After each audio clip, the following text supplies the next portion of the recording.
तो students, welcome to biology फंडा with me your biology teacher Rajat sir. आज एक जो बात मेरे मन में आई, मैं आज एक स्टूडेंट से मिला जो कि हमारा कानपुर का स्टूडेंट था और काकादेव में वो कोचिंग करता था। मैं उससे मिला और उससे पूछा कि कैसा गया पेपर वगैरह। मैंने उससे पूरी जानकारी ली बच्चों। तो ये बात आपसे कहना बहुत इम्पोर्टेंट हो गया मुझसे कि आप सब इस समय नई कोचिंग को पकड़ने के उसमें चल रहे हो कि किस कोचिंग में एडमिशन लिया जाए, कहाँ पढ़ा जाए, कौन से टीचर से पढ़ा जाए। ये सब आपके दिमाग में चल रहा होगा, ऑब्वियसली चल रहा होगा। आपका एग्ज़ाम यहाँ पर हो चुका है तो आपके दिमाग में ये सब बातें चल रही होंगी। मैं बच्चों आपसे जो बात कहने आया हूँ, बहुत ध्यान से सुनना इस बात को, ये आपके लिए बहुत इम्पॉर्टेंट है। एक बात जान लो, बड़ी कोचिंग के चक्कर में पढ़कर या किसी फेमस टीचर के चक्कर में पढ़कर, ठीक है, या बहुत अच्छे इंफ्रास्ट्रक्चर के चक्कर में पढ़ के सिलेक्शन नहीं होता है, कतई नहीं होता है। इसलिए बड़ी बड़ी कोचिंग में लोग कई साल से रिपीट कर रहे हैं, सिलेक्शन नहीं हो रहा है। अगर आपको कहीं भी कोचिंग अपने सिटी में या आउट ऑफ सिटी कहीं भी कोचिंग पकड़नी है, कोई भी कोचिंग लेना है, तो जो बातें मैं आपसे कहने जा रहा हूं उस बात को आप तय कर लेना। सबसे पहले उस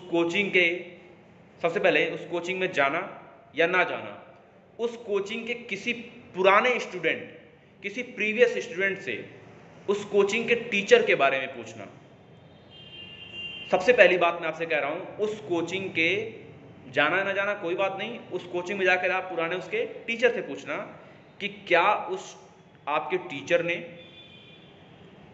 प्रीवियस ईयर सिलेबस कंप्लीट कर दिया था क्या।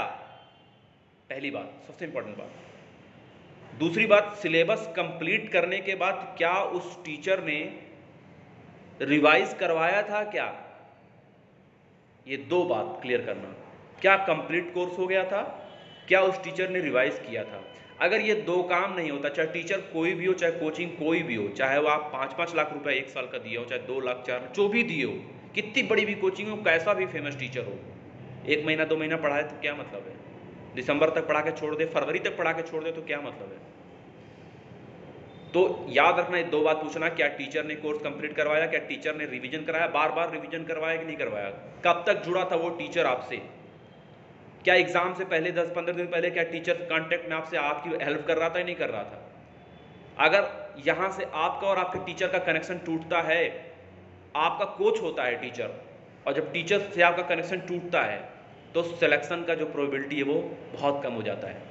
आप देख लिया, आप कोचिंग की बिल्डिंग जो है वो 10 फ्लोर की है, कोचिंग में 100 टीचर पढ़ा रहे हैं, पता चला जो टीचर फेमस टीचर हमने पढ़ा था कि फलाने शर्मा फलाने वर्मा जो टीचर हमारे थे उनके नाम पे हमने एडमिशन लिया और वो स्प्लिट हो गए, इस कोचिंग से ख़त्म हो गए, दिसंबर के बाद वो नज़र नहीं आए।